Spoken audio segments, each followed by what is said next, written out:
Bonjour à tout le monde. Bonjour. Est-ce que vous m'entendez bien? Est-ce que ma voix porte? Voilà. Si vous ne m'entendez pas, si vous ne comprenez rien, levez le petit doigt.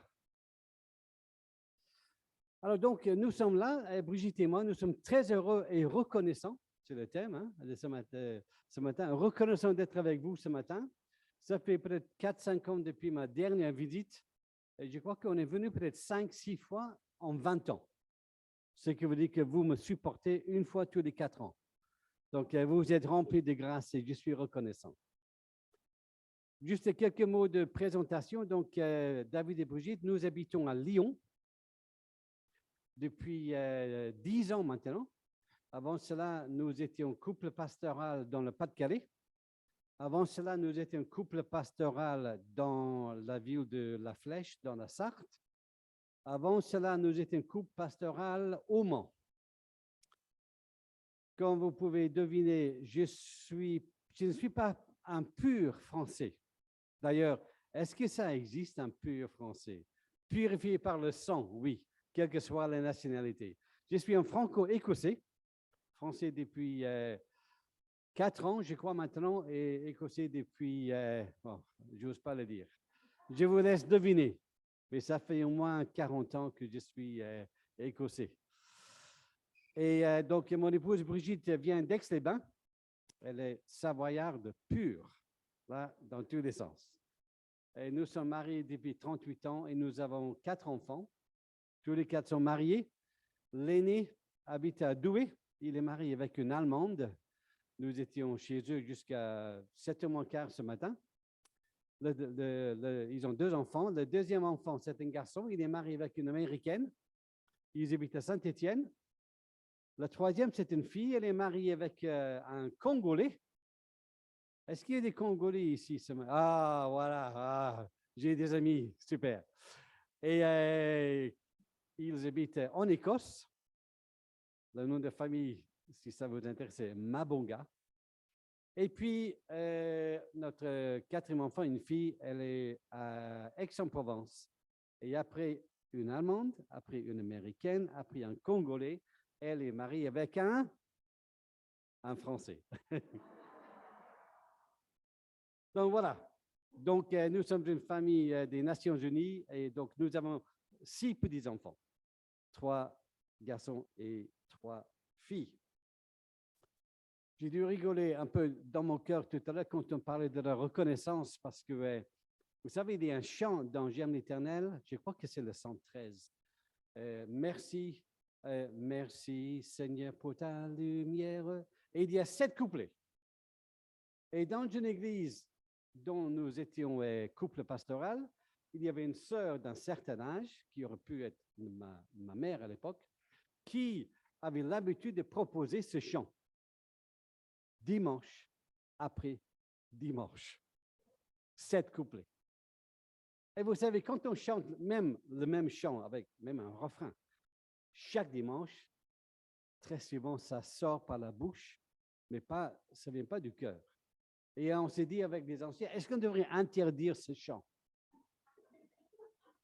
Est-ce qu'il est interdit d'interdire un chant lors d'un culte? En tout cas, nous étions en discussion et puis un dimanche, cette chère sœur en Christ s'est endormie pendant le culte. Ah, c'est formidable. Malheureusement, un jeune, dans toute son innocence, vous devinez ce qu'il a fait. Est-ce qu'on peut chanter le 113? On avait envie de flinguer ça. Non, pardon. Et puis, donc, on l'a chanté. Hein? Quelques minutes plus tard, la sœur s'est réveillée.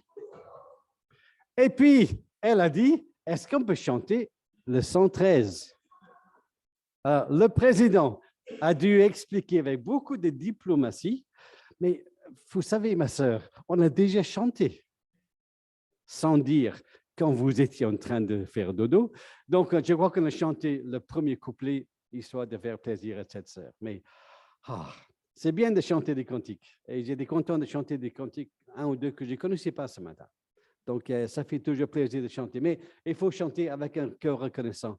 et on a tellement de sujets de reconnaissance. Alors, je vais vous proposer 2 courtes lectures ce matin. Voilà, les 2 références sont sur l'écran. Je salue particulièrement les frères et sœurs qui nous suivent sur Zoom. J'ai vu quelques têtes sur l'écran de l'ordinateur tout à l'heure, donc je vous salue.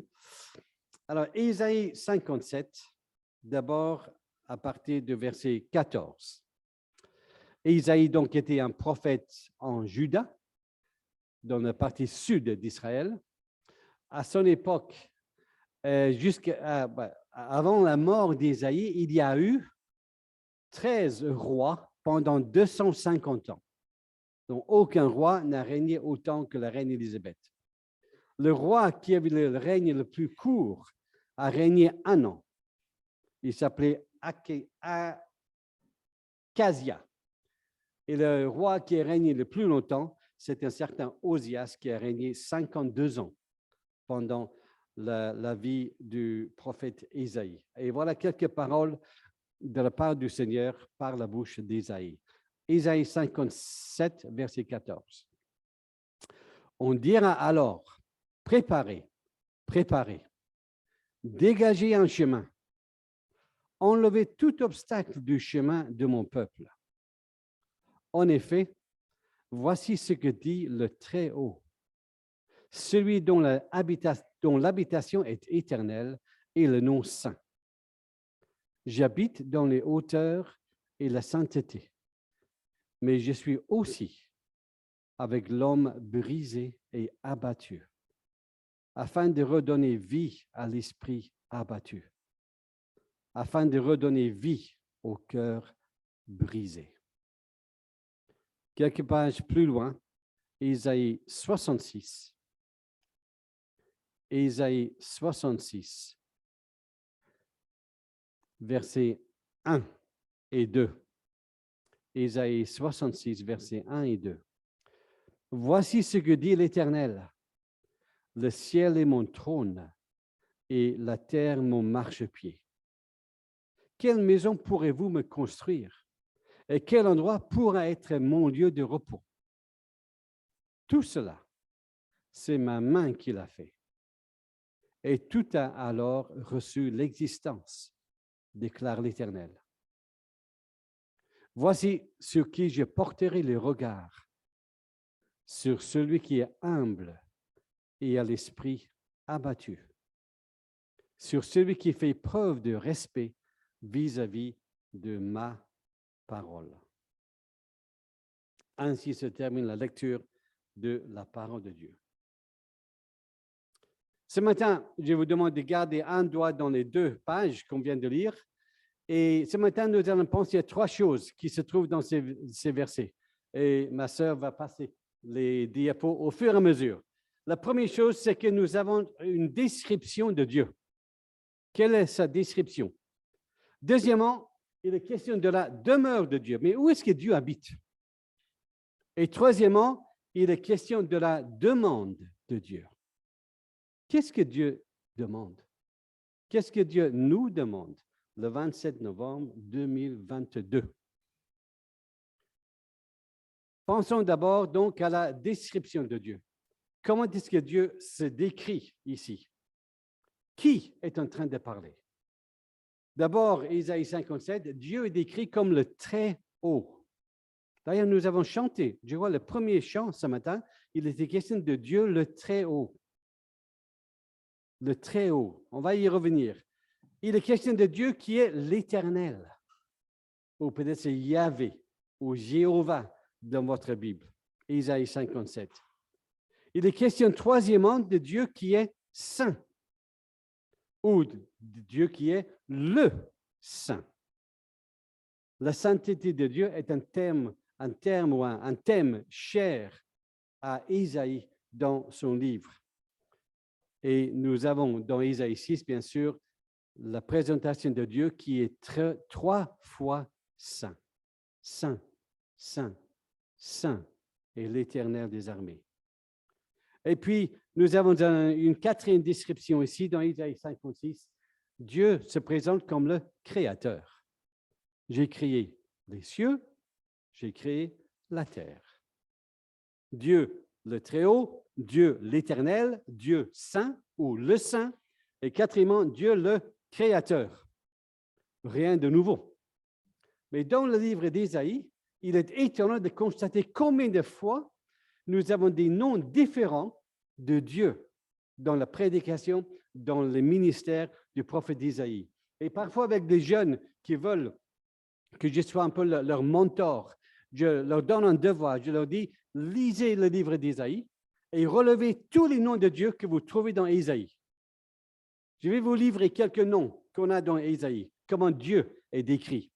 Le Dieu de David, le Dieu d'éternité, le Seigneur des armées, le Dieu de Jacob, le Dieu de fidélité, le Dieu juste, le Dieu de ton salut, le Dieu de toute la terre, le Dieu de vérité, le Père, la lumière d'Israël, le Dieu vivant, le puissant d'Israël, le puissant de Jacob, le premier et le dernier, le Rédempteur, le rocher d'Israël, le rocher des siècles, le roi, votre roi, le roi d'Israël, le roi de Jacob, le saint de Jacob, le seul Dieu.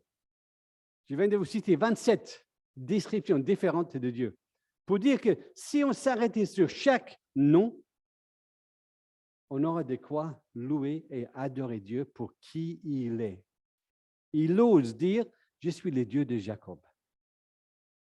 Si vous connaissez la vie de Jacob, vous savez que ce n'était pas un homme qui était toujours fidèle. Le Dieu de David, il n'était pas toujours fidèle. Mais Dieu n'a pas honte. Dieu dit, mais je suis le Dieu de Monsieur X, Madame Y, ici, dans cette salle ou chez vous, à la maison, sur Zoom. Dieu, il est un Dieu personnel.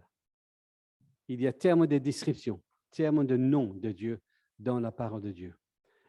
Certains diraient, mais il y a de quoi perdre le nord. Moi, je dirais, il y a de quoi nous émerveiller. Nous émerveiller de savoir que ce Dieu-là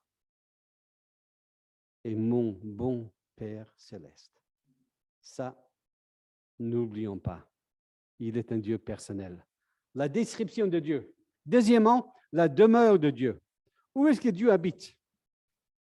Alors, selon Ésaïe 57, puisqu'il est le Très-Haut, ça veut dire qu'il habite plus haut et plus loin qu'on peut imaginer. La transcendance de Dieu. Même, et je vais vous donner un scoop, même le télescope James Webb ne va jamais prendre une photo de Dieu ou de sa demeure. Parce que Dieu, on ne peut pas le limiter à un espace, à un endroit précis. Il est le Très-Haut et il habite très haut. Deuxièmement, sa demeure est éternelle. Ésaïe 57. Éternel, c'est le contraire de ce qui est passager, temporaire, provisoire. Votre appartement, votre maison, votre mobil-home, votre château, votre compte bancaire, tout cela est provisoire, temporaire, tout sauf éternel. Mais la demeure de Dieu est une demeure éternelle. Pas de début, pas de fin. Troisièmement, non seulement il habite le ciel, mais il dit, mon trône est dans le ciel. Ce qui veut dire que Dieu est un roi. Il est le roi éternel, disons-nous dans notre texte. Il est le roi des rois, disons-nous dans d'autres textes. Dieu est un roi et un chrétien fait partie de son royaume. Avant notre conversion, nous faisions partie d'un autre royaume, un royaume de ténèbres.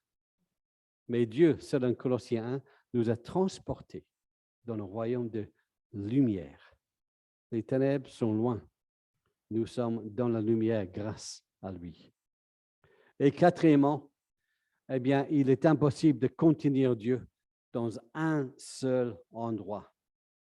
Il est impossible de dire, Dieu habite dans ce bâtiment, dans cet édifice, dans cette maison, dans cette église, dans cette basilique, dans cette cathédrale. Non, on ne peut pas limiter Dieu à un espace précis. Et Salomon, il avait bien compris cela dans 1 Roi 8, lors de la dédicace du temple, en disant que même les cieux des cieux ne peuvent pas te contenir, encore moins cette maison que je viens de construire. Et le temple était plus grand que, sans doute, que toutes nos maisons et tous nos appartements réunis ensemble. Dieu est tellement, tellement grand. Et ce qui veut dire que nous pouvons lui parler dans n'importe quel endroit, n'importe où, n'importe quand, de n'importe quoi. Et j'ose dire, on peut lui parler n'importe comment. C'est-à-dire, on n'a pas besoin d'apprendre des phrases et des prières. On parle tout simplement, tout en sachant qu'il est Dieu, qu'il est le potier, qu'il est le Seigneur et que nous ne sommes que l'argile. Nous ne sommes que les servantes, les serviteurs de ce Dieu-là. La description de Dieu, la demeure de Dieu. Maintenant, la demande de Dieu. Qu'est-ce que Dieu nous demande? Ou qu'est-ce que Dieu nous promet? Il nous demande dans ce texte d'être humble. Et il promet d'être avec l'homme ou la femme brisé et abattu. Je porterai le regard sur celui ou sur celle qui est humble et qui a l'esprit abattu. Je porterai le regard sur celui et sur celle qui fait preuve de respect vis-à-vis de ma parole. Alors ici, Dieu dit deux choses. Tout d'abord, le Créateur du ciel et de la terre promet d'être avec les humbles, les faibles, les petits, les gens brisés, abattus, troublés, angoissés, les gens humbles. Il promet d'être avec ces gens-là, mais en même temps, j'ose dire que Dieu nous demande de devenir humble. Ce n'est pas quelque chose de naturel.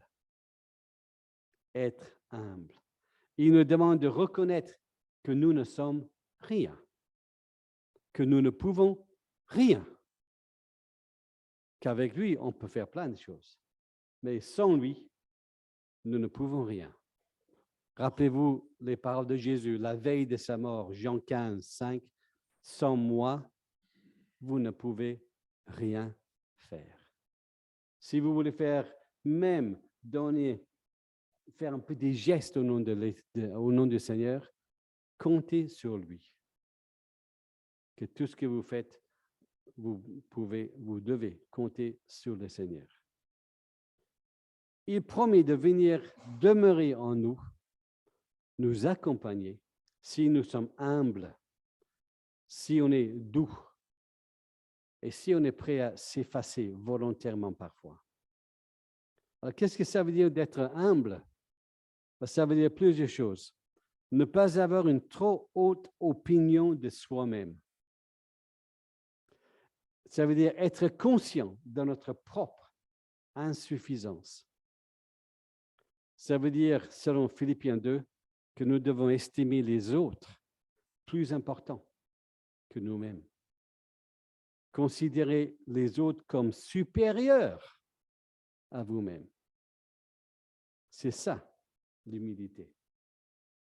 Un chrétien humble sait qu'il n'est ni omniscient, ni omnipotent, et encore moins omniprésent. J'ai dit ça avec un sourire, mais je suis tout à fait sérieux parce que dans notre ministère, au moins 2, parfois 3 dimanches par mois, on visite des églises différentes où j'apporte des messages, on fait des formations pour anciens, pour pasteurs, et d'autres domaines. Et je rencontre parfois avec mon épouse dans des églises des hommes et des femmes qui se croient presque omniscient. Ça veut dire, il donne l'impression de tout savoir. Omnipotent. Il peut tout faire dans l'Église. Non, pas besoin. Je peux le faire. Je peux le faire. Je sais le faire. Je sais. La délégation est un mot interdit dans le vocabulaire. Et puis des gens qui sont omniprésents, qui veulent savoir tout ce qui se passe, qui veulent être dans tous les comités. Non, il n'y a pas de comités. Dans toutes les commissions, comité n'est pas biblique, commission est biblique. Non, peut-être c'est le contraire. Bon, bref, ça n'a pas d'importance. Ils veulent être partout. Mais si on est humble, on sait qu'on n'est pas doué dans tous les domaines. Certes, Dieu a donné des dons, des talents à chaque chrétien, mais on n'est pas doué dans tous les domaines. Et on a tous besoin de devenir humble. Notre cœur est un bon terreau pour les racines d'orgueil. C'est ça le contraire de l'humilité d'ailleurs, mais vous le savez, c'est sûr. Garde ton cœur plus que toute autre chose, car de lui viennent les sources de la vie. Proverbe 4, 23. Alors, un petit test. Je ne vais pas vous demander de lever la main pour chaque réponse, mais nous avons besoin d'humilité. Nous avons besoin de devenir humble dans les cas suivants. 1.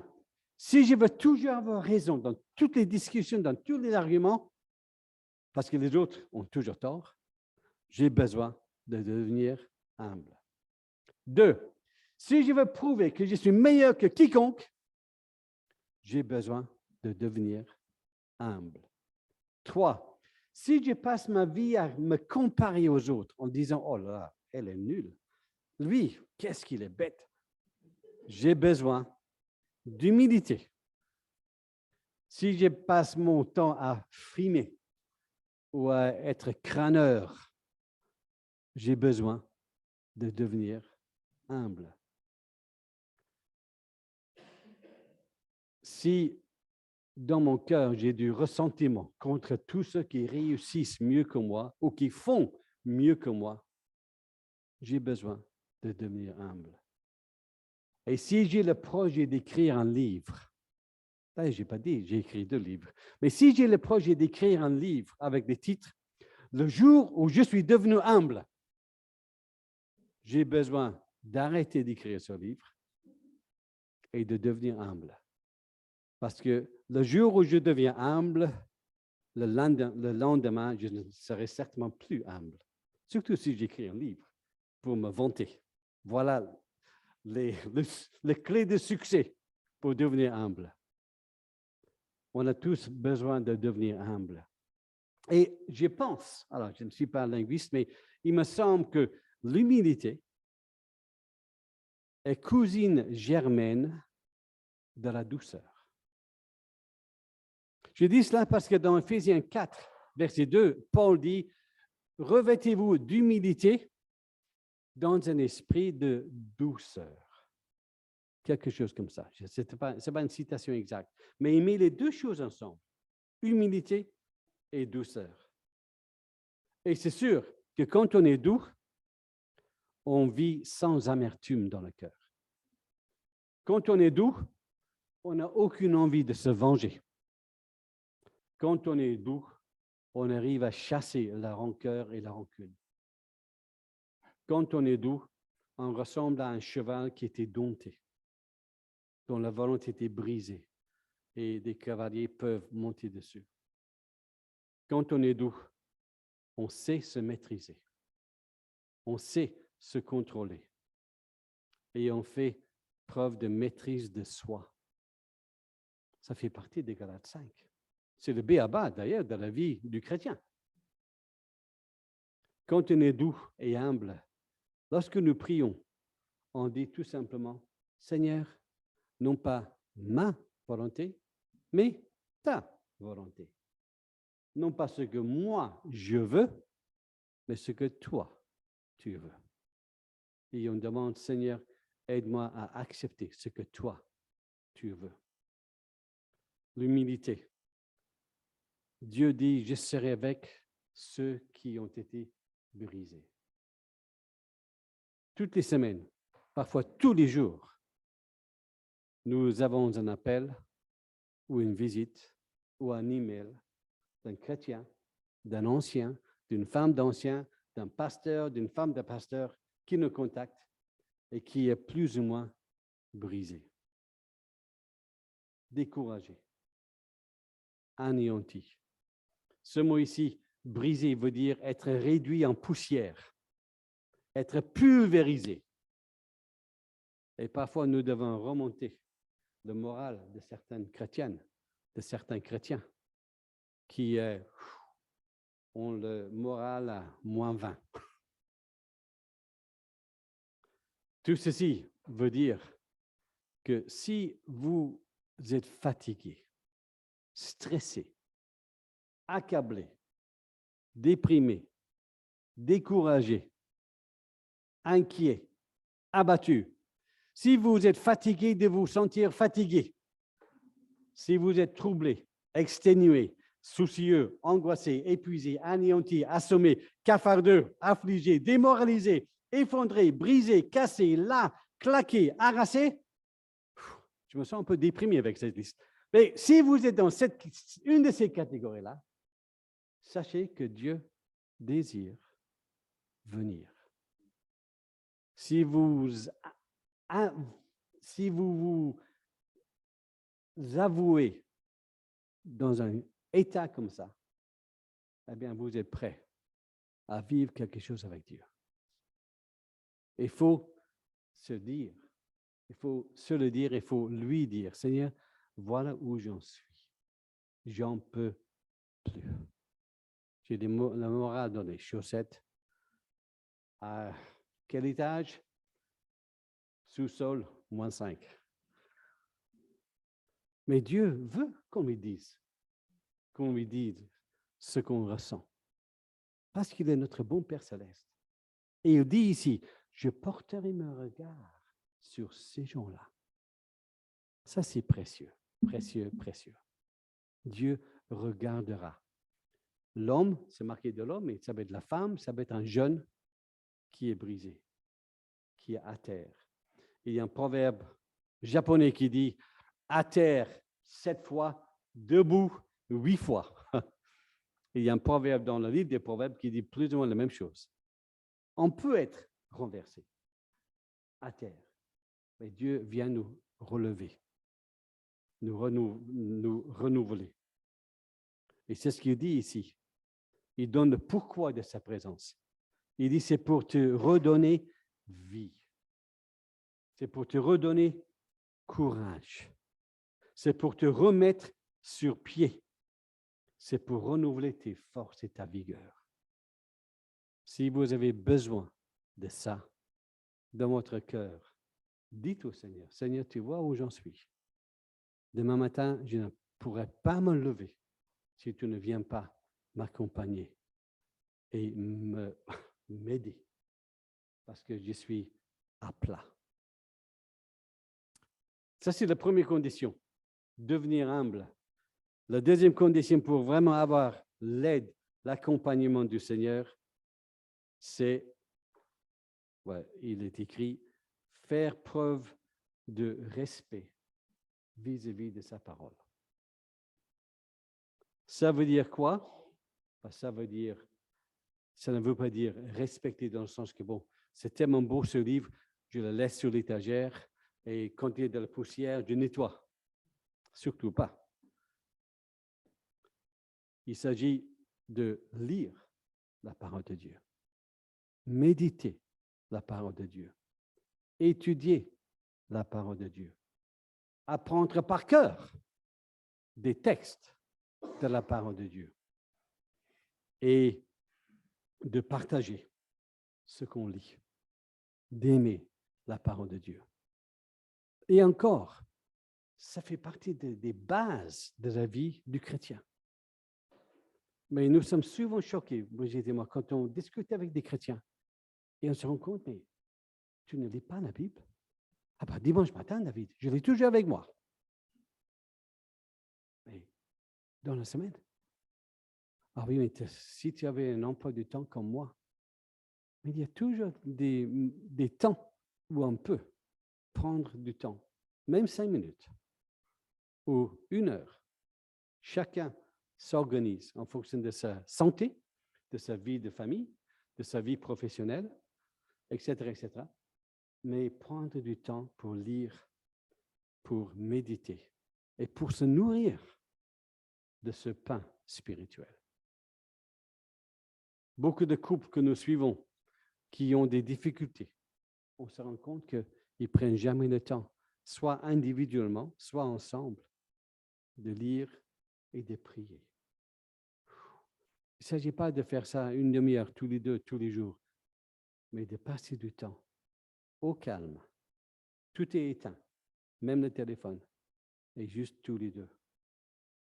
Beaucoup de problèmes viennent d'un manque de connaissance de la parole de Dieu. D'ailleurs, dans le livre de Billy Graham, La paix avec Dieu, il dit textuellement 95% des problèmes des chrétiens viennent d'un manque de connaissance de la parole de Dieu. Alors, 95% selon lui, c'est peut-être plus, c'est peut-être moins. Mais on dira, bref, c'est sûr que beaucoup de problèmes viennent parce qu'on ne connaît pas la parole de Dieu.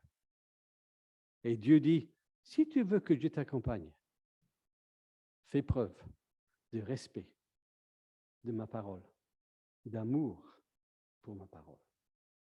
Dans 1 mois, on va faire des vœux de nouvelle année, peut-être.